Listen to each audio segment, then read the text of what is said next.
Morning, guys. Max Power. Nothing is safe from wokeism.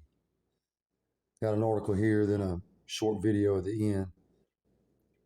But it's about a promotional ad released by Women in Games France, who says their objective is to take sexuality out of female characters in gaming and to increase the number of women in the industry.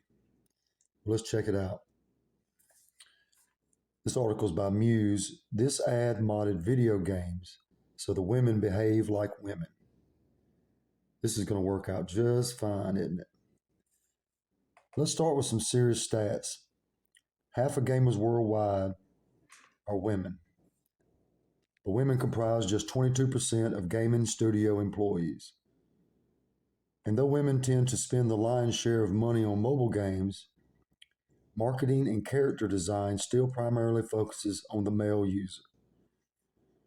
Now, there are tons of reasons for these details, beginning with women's forced exodus from tech and sustained through a barrage of sexism.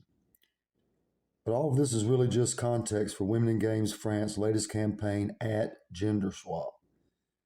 For the ad, BETC Paris modded a bunch of existing video games, replacing male characteristic movements with gestures typically reserved for female characters.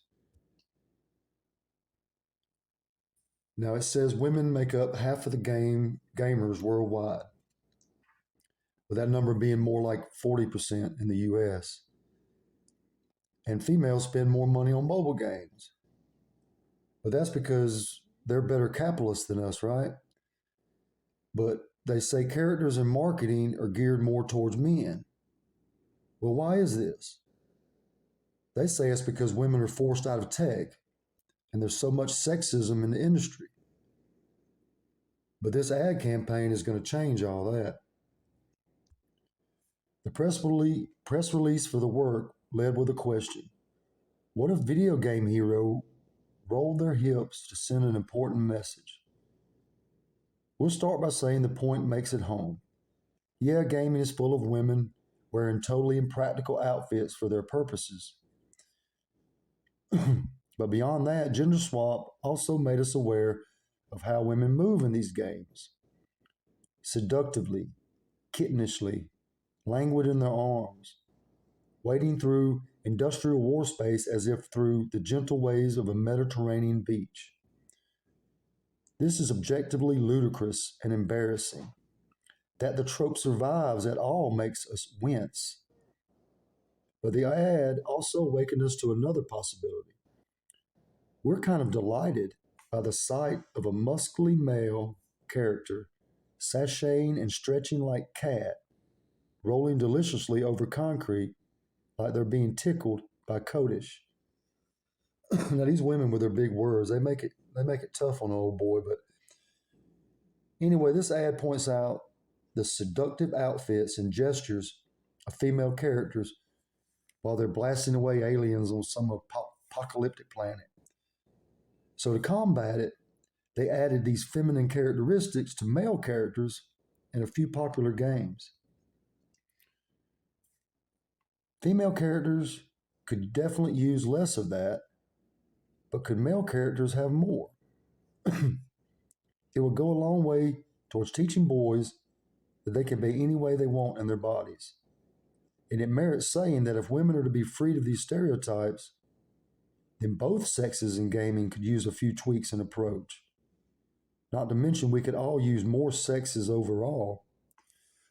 Well, you see the picture here with the male and female characters moving similar. And it says down here in the box that at the bottom that it went live on February 15th for 2 days with just a few select streamers using it. It goes on. Some of these scenes were collected, had already been shared online, but some others had not. When all grouped together, it shows how large the issue is, and we hope it will help you realize how severe it is. Things are starting to change. Some exceptions to this representation exist. Alloy in Horizon, Ellie in The Last of Us. But there are dozens and dozens of female characters that often way too cliche. Just like the film industry, television, and advertising, video games has a profound impact on people's representation of the world that we live in and the interactions that we have with others.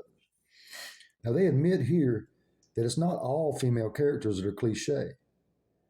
And also, each game is marketed differently for its specific audience. A game that's targeted at males will obviously have more sexy girls in it. And it's true that these games have a large impact on how users view the world. But making men act like girls because you don't like girls acting like girls is not the answer. It's actually asinine. Created in 2017, Women in Games seeks to double the number of women and non binary individuals working in the gaming over the next 10 years. It focuses on 4 pillars of action: improving women's visibility in the sector, raising awareness of diversity's positive impact in gaming, and supporting the professional development of female employees and educating young girls about industry jobs. Now, 4 pillars, that sounds kind of like a cult to me. Now, I'm all for diversity, but these females have to stop changing science and history to fit their agenda. I'm sorry you're unhappy with your biological makeup, but can't we have one thing in this world that you don't have to change or destroy because it hurts your feelings? Well, that's all I got for that. I have a video here next that explains their plan. Give it a watch. It's pretty cringe. But as always, this is just my opinion. You can argue my opinion, but you can't deny my experience. I hope you enjoyed it, and I'll talk to you soon. Peace.